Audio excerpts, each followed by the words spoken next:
the above-quoted scripture uses the verb took in the singular rather than in the plural.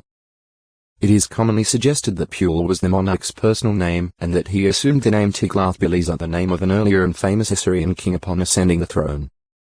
It appears that during the early part of his reign, Tiglath-Pileser III was occupied in hammering out stronger borders for the empire in the S.E., and then the menacing shadow of Assyria, however, soon loomed large over the lands of Syria and Palestine to the W. The Assyrian inscriptions prominently mention Azri-Adara Judah in connection with the campaign by Tiglath-Pileser III in Syria. Ancient Near Eastern Texts, pages 282, 283. This would seem to be a reference to King Azariah of Judah, more commonly known as Uzziah 829-778 BCE, but the matter is a debated one, because some hold that the small kingdom of Samael in Syria was on occasion also called Judah.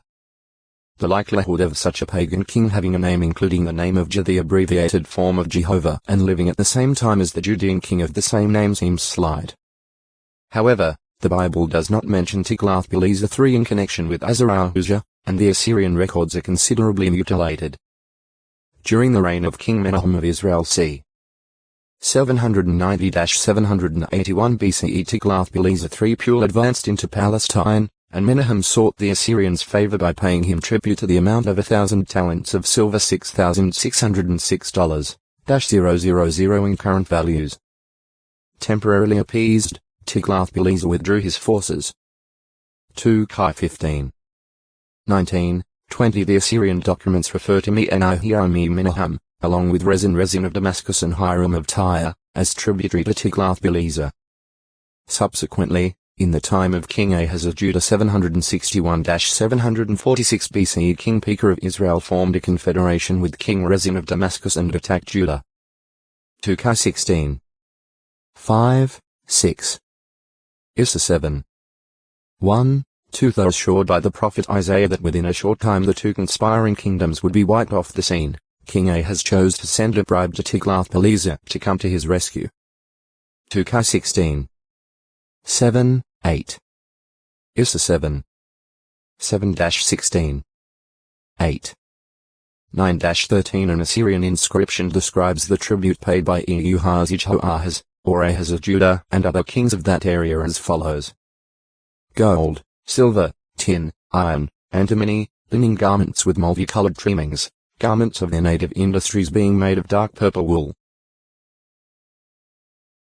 All kinds of costly objects, be they products of the sea or of the continent, the choice products of their regions, the treasures of their kings, horses, mules trained for the yoke. Ancient Near Eastern Texts, p.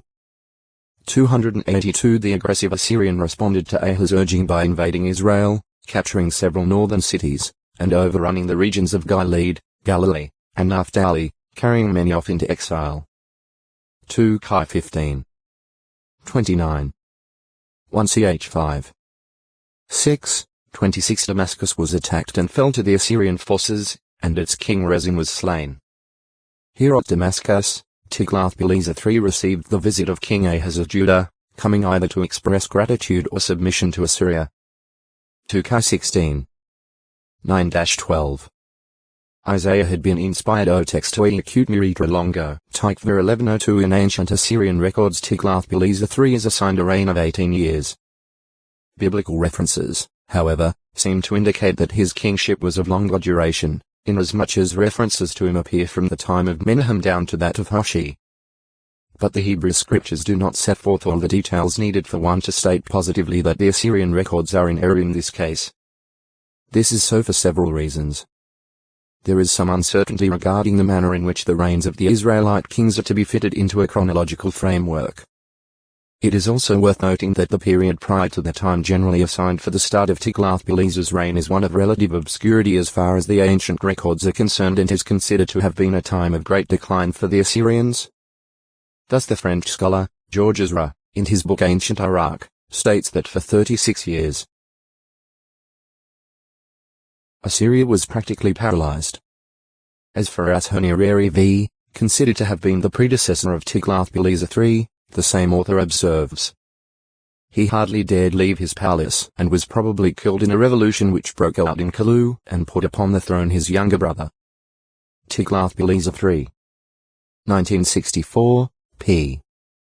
251. In view of this, it seems entirely possible that Tiglath-Pileser may have exercised the power of kingship for a longer period of time than commonly credited to him, even perhaps as a co-regent. At 2 Chronicles 28. 16 Ahaz is spoken of as sending to the kings of Assyria for them to help him. While the plural kings, occurring in the Hebrew Masoretic text, appears in the singular king in the Septuagint and in other ancient manuscripts, there are modern translations that favor the Hebrew plural. J.P. N.W. Some scholars view the plural here as merely indicating the sum of majesty and greatness ascribed to the one monarch Tiglath-Pileser III as the King of Kings. Yet attention is also called to the boastful claim of the Assyrian monarch recorded at Isaiah 10. 8. Are not my princes at the same time kings? It is thus possible that the reference to Pul the king of Assyria to Kai 15. 19 may also be applied in the sense of his being the ruler of an Assyrian province prior to becoming head of the entire empire. Upon his death, Tiglath-Pileser III was succeeded by Shalmaneser